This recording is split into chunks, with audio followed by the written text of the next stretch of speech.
Namaste, my beautiful beings of light. Welcome back to my channel. My name is Jeanette and I'm a high vibrational being. And I'm back with another message. Oh my God, I just want to say thank you to all of you. All of you, all of you, all of you. Anyway, um, first and foremost, I want to thank my Father, the Most High, the Creator of everything, of everyone. I am calling in His energy as well to come to my vessel and help me channel the message that I need to channel to the collective at this time. I ask for the white light of protection.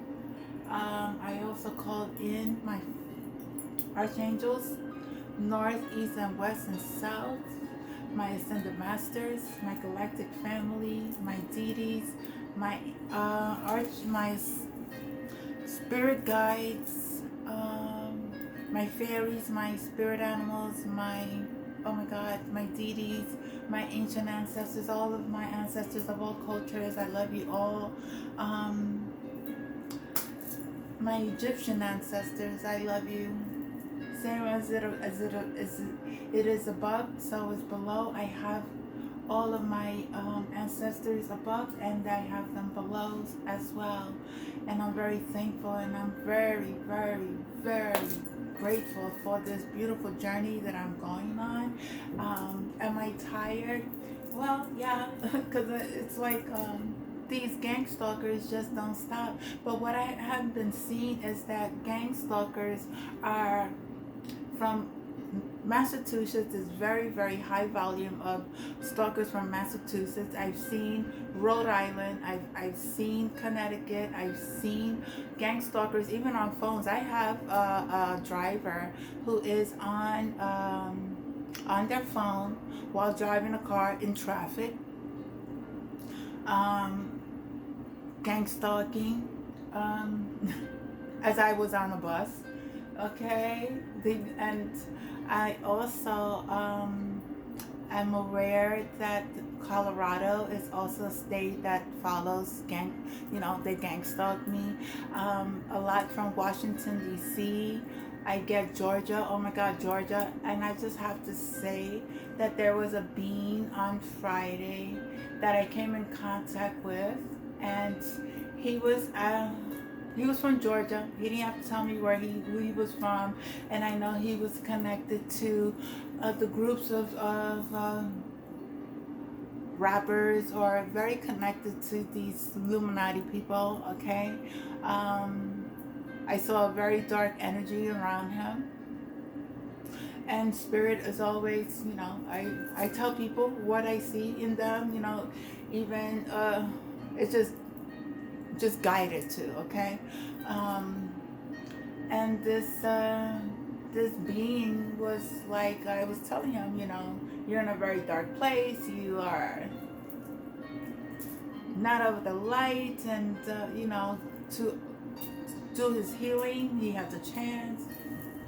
They don't want me to talk. Then he comes back my way and says, asks me if I'm a seer. I say, yes, I'm a seer. He's like, what do you see? I said, I see jail for you. I see jail. I saw jail in his life. And he got very upset.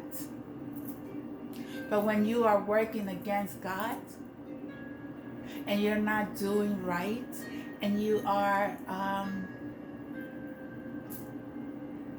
tracking divine beings, because that's what he was doing. He's one of the gang stalkers, okay? You sold your soul to people who are using your vessel to, it's like, come on guys, get it together. I'm like, you're working for the wrong entity. You need to, when you work for God, you will not ever have to worry about any protection. You will never have to worry about jail. You will never have to worry about illnesses. You don't have to worry about anything. When you're with God, God will always provide. But when you go against God and you do evil things and you're attracting divine beings, you're attracting people to sacrifice them to. So, I mean, really, there's no other choice. Either you have jail, or you go, or if you're doing death magic, what, whatever you put out, that's the energy that you are going to receive. I also went and brought a few books. I was very guided, and one of the books that I got was, hold on, was a book about Tupac, and this was not even his autobiography. And there was things in his book that really I was taken back because I really didn't know who Tupac was. My son introduced me to Tupac. I used to think that Tupac's lyrics were very vulgar and demeaning to women, but in reality, that's not what was his message to the world. Hold on, I want to, hold on. The tattoo that Tupac had called the Thug Life was not a reference of Thug being, a killer in the streets. He had a different meaning to it, and it was written in the codes of the Thug Life. Someone must dare to put the street life back on track. It's clear to anybody that can see that the hustling game has gone stark, raving mad. The short and long range results will not only be detrimental to the street game, but will also destroy any foundation in our community. But more important, the combination of the self-destruction and turf warfare, coupled with the government's police terrorism, faces laws designed to capture and keep our black men and women in jail for the rest of their lives, and leaves a defensiveless community with results in our genocide. For as long as the street game hustle has existed in our community, which is the result of many factors, and will only he resolved through our liberation, it has been viewed as a necessary tolerance between the legal and illegal economy and culture. The underground economy has in many areas been supportive of the uplifting of the black community, although for a fact it has been a downfall for individuals. The dynamics of struggle between the do-gooders and the thugs have kept a consistent battle for balance in our community, which at least was under our control. The rules of engagement of the hustle was a code of the thug life. This code was the ABCs of how the street game should and would be played. These rules allowed for money to be made by the crews in the different fields of the game, and determined how disputes between and among the players should be handled. It also allowed the people who were not in the game to pressure the enemy of our people, and allowed the people who would work in the interest of our people, education, health, housing, legal, etc., to feel that the effort was worth it. The game today, as it exists, is a complete violation of code. Historically, the street hustlers was hip to the enemy and would never work in the government's interest to destroy their own people. The thug life is a tool of the enemy as it exists today. It must change. Outside forces and methods whose interests are being served by the hustlers. The crew have no dignity, they have no honor, and this must be corrected. A council must be called to put a code to the thug life. We accept the game. We accept that the game will go on until our liberation. What we won't accept is that the game will destroy us from within before we get another chance to rumble and rebuild. We will not allow ourselves to be played by the covert operations, COTELPRO, and low intensities warfare waged by the United States government. A code must be established as we look at the West Coast. The majority of the life is controlled by gangs, Latin, Chicano, the black communities as well. The gangs is the force behind the underground economy in our hoods. In the Mid-East, the common denominator there is also the gangs, which are responsible for the street life. Politically, culturally, and economically, these factors, in an attempt to put the game back on track and work with the interests of the community and to resist the strategy of the government. They have begun settling down a platform for the street game in full effect. We praise this effort. The code of ethic, the code of the thug life must become a part of a well East Coast street life. There must be a common denominator. The original gangster behind the walls of the dungeon will take some responsibility to putting force to the council of the code. We must act now. The code of the thug life will save us to fight another day. If we don't, we're ass out. But that was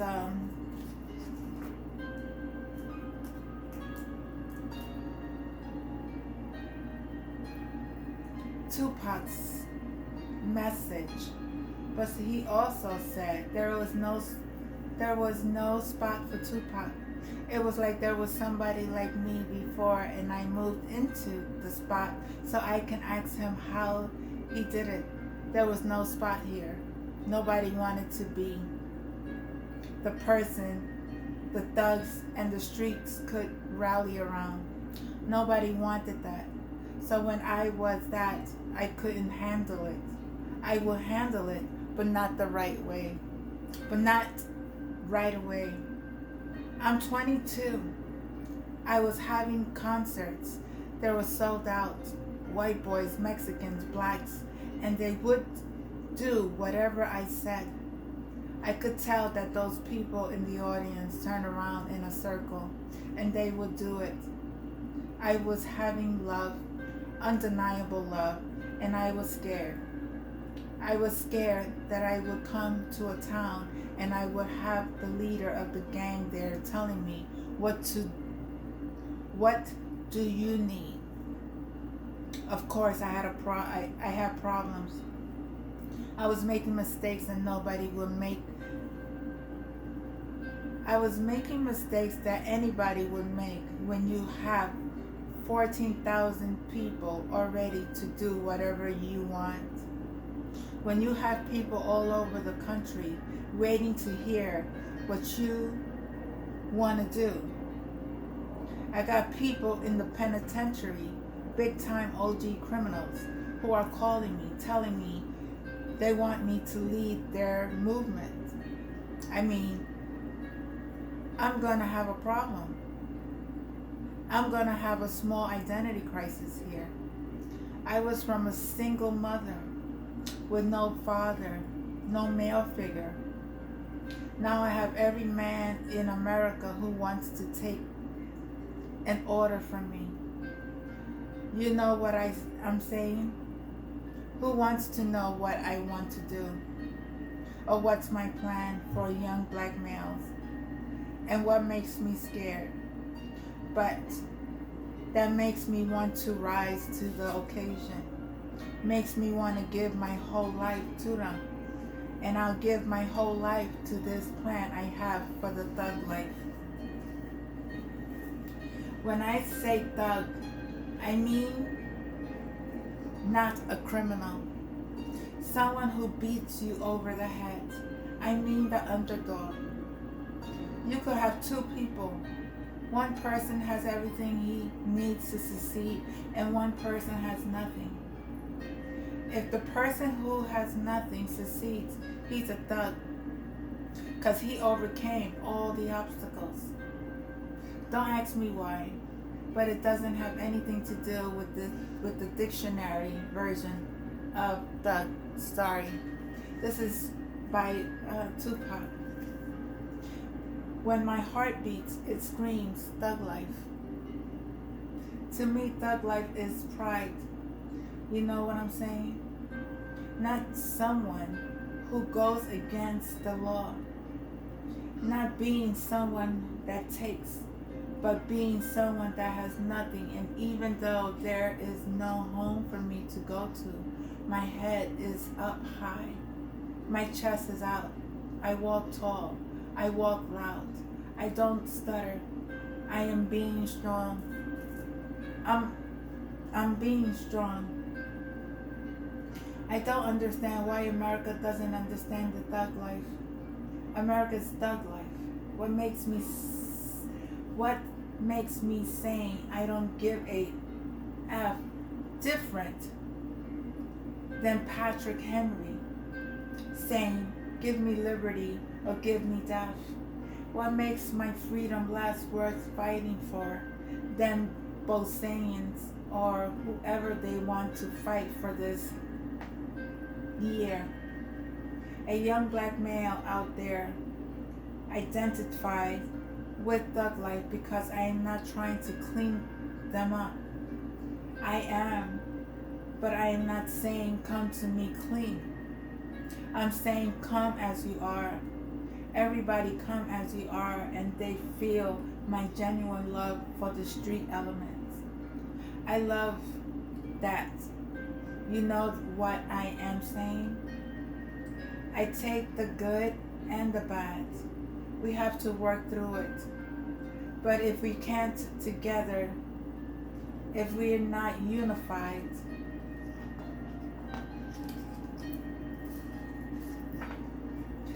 I organized the OGs in the East Coast and the West Coast and the penitentiaries to come up with the code of this ethics for criminals. This thug life code. We have a code putting order to the violence on the streets. I'm not scared to walk in the middle of what's Compton, Chicago, wherever it sits down with the OGs and say, this is what we need to do. I believe they will listen because I have thus far. And we got all these people all over the country saying, yes, we go by this code. Like we're going to be against attacks on people that are not involved in the street gang, with the drug trade or illegal business. You know, all that kidnapping and shooting drive-bys out of the cars. We're against that. We sponsor the teams. Get the churches out of there to sell food and get the fathers and uncles to be security and bring the community spirit back. Well, we'll try to get a community center in every ghetto in the country that has the same things as they have in Beverly Hills Community Center. They have a pool table, a VCR, a library, the kind of library you have at Yale. If they want the ghetto to have brains, give us the books. This is the type of thing young black males can do. We can do anything if you just give us a chance and stop trying to beat us down. I have something to offer to business that hasn't been shown before. I have a whole energy that represents not just black youth, but white youth, Mexican youth. I got people all over the country getting thug life on their stomach. You know those little things they have for the mice where they run around in a circle and there's little blocks for it? Well, society's like that. They'll let you go as far as you want, but as soon as you start asking too many questions and you're ready to change, boom, the block will come. I got the whole world fearing me. You know what I mean? You know what I'm saying? At 23, weighing 160 pounds, and I ain't even started. I ain't even rolled my plan out yet, and they're scared. I got the vice president knowing who I am, the president, every cop in every city, and I haven't even started working out a plan. I've been getting the blame for everything Thug Life ever did. Anybody can say something about Thug Life, and it always comes back to me. I done had policemen get killed, and I get blamed for it. All type of violence, and I get blamed for it. This is a letter from Tupac Shakur, 1999. On July 4th, 1999, the United States of America as we know it was brought to its knees by the highly organized military organization known as the New World Society, led by a charismatic black man who, up until the revolt, was the military chief of the armed forces, Charles Patience. His army was made up of renegade members of the armed forces, mercenaries, and organized street gangs at the country's inner cities. On January 3rd, 2001, the country was once again under the control of the president, but for 18 months, for the first time in America's history, there was no America as we know it. The man responsible, Charles Patience, was also known who stopped it. On February 17, 2001, he was sentenced to die for those treasons. He was pardoned by the president and forced to exile in Cuba. Before he left, one person got his story, a female reporter named Gloria Wills. What follows is his story as told to her. They don't even know what. They just talking. They could be talking about Bob Marley for all they care. They don't know who they're talking about.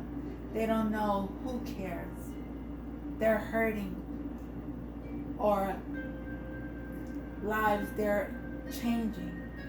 They're just out there trying to get paid. I know somebody geesed them up to go attack Tupac. And now what it does is they attacked a few famous rappers, and now they themselves are famous.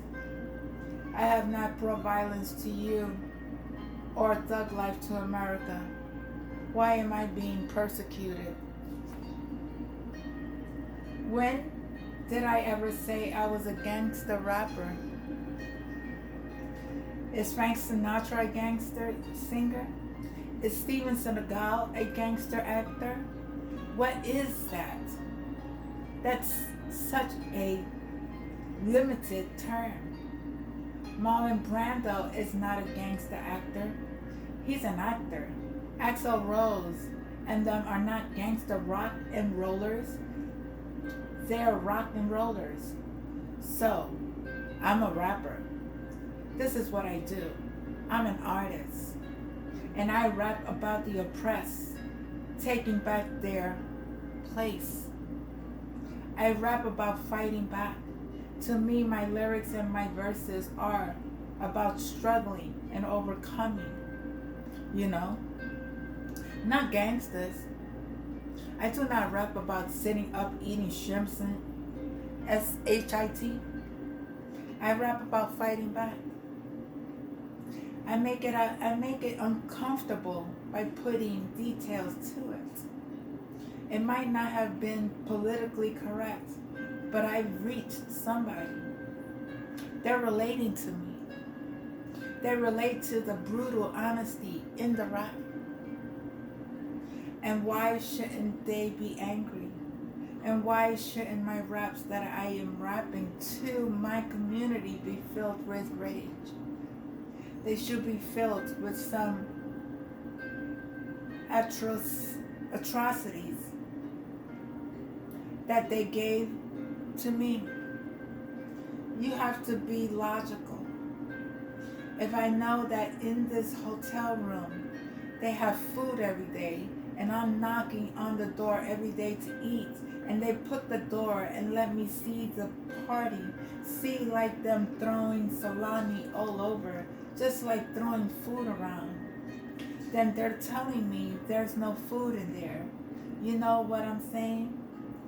Every day I'm standing outside trying to sing my way in. We are hungry, please let us in. We are hungry, please let us in. After about a week, that song is going to change to Jin, change to, sorry, please let us in, we are hungry. Okay, we are hungry, we need some food. After 2-3 weeks, it's like, give me some food. We're bargaining on the door. After a year, it's like I'm picking the lock coming through the door blasting. You know what I'm saying? It's like you're hungry. You reached your level. You don't want anymore. We asked 10 years ago when we was asking for the Panthers. We was asking them with the civil rights movement. We was asking, you know. Now those people who was asking are all dead or in jail. Now what do you think we're going to do? Acts? So this was Tupac's views on thug life. And he was a very, very powerful rapper. And his mother was a Panther. She was one of the female Panthers that went to jail, and Tupac was in her belly for the first 8-9 months of his existence.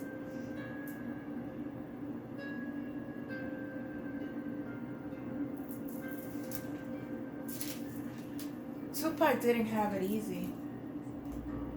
He really didn't. But he owed everything. He loved his mother. I just want to read, okay. My mother is the bomb. First I rebelled against her because she was in the movement and we never spent time together. Because she was always speaking and going to colleges and everything. I always used to feel that she cared about the people more than her people. You're my mother. And she's like, you're my son. So then she was really close with me and really strict almost. She taught me how to be community oriented. And I think my mother taught me how to understand women a lot more than my peers. I am uncomfortable around strong women. I am not uncomfortable around strong women, but my sister's is the bomb too. She's my biggest critic. She's real smart, funny as well as hell. Funny as all hell. I think that my mother, like Fred Hampton, Mark Clark, Harriet Tubman, they felt like they were laying tracks for the generations to come. Somebody has to break out and risk losing everything and being poor and getting beat down. Somebody sacrifices. But poverty is no joke. There is no money and everything dependent on our moral standards and the way you treated people. We'd be millionaires. We'd be rich. But since it's not like that, we're stone broke. And that's the only thing I'm bitter about is growing up poor because I missed out on a lot of things. I can't always have what I want or even things that I think I need. I feel that my mother made a lot of decisions in her life. She could have chosen to go to college and been well off, but she chose to fight and make things better. This is his mother. My mother, she's totally brilliant, totally understanding and caring. And she's human. I mean, she'll be wrong. She'll be wrong a lot, but we can talk about it. My mother taught me there were three things: respect, knowledge, search for knowledge. It's an internal journey. That's Tupac's mother.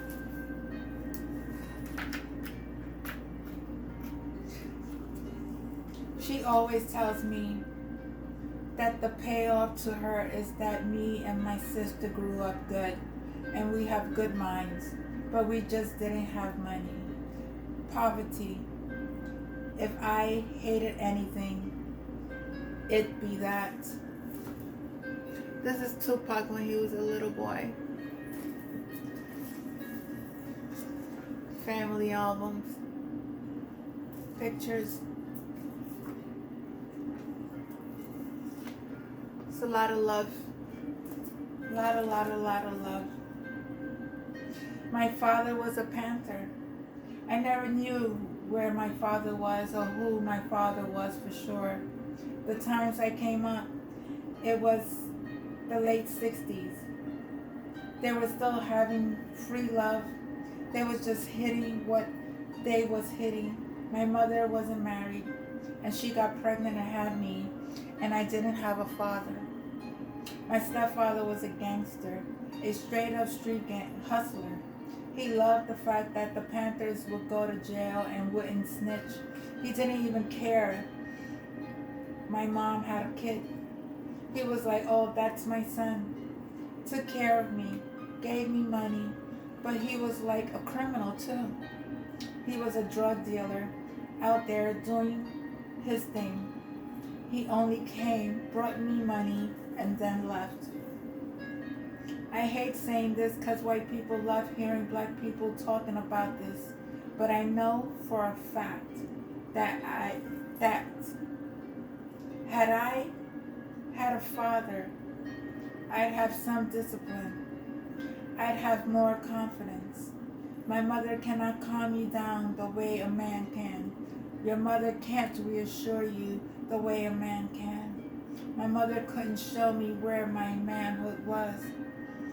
You need a man to teach you how to be a man. Those are his family pictures.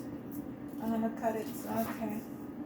When I was young, I was quiet. I was just drawing. I read a lot of poetry, kept a diary. I watched TV all day. I stayed in front of the television. It was when I was in front of the television by myself, being alone in the house by myself, having to cook dinner by myself, eat by myself, just being by myself and looking at TV, at families and all these people out there in this pretend world. I knew I could be part of it if I pretended to. So early on, I just watched and emulated. And I just thirst for that. I thought I could be and act like those characters. Act like those people. I could have some of their joy. If I could act like I had a big family, I wouldn't feel as lonely. He had family, but he felt lonely.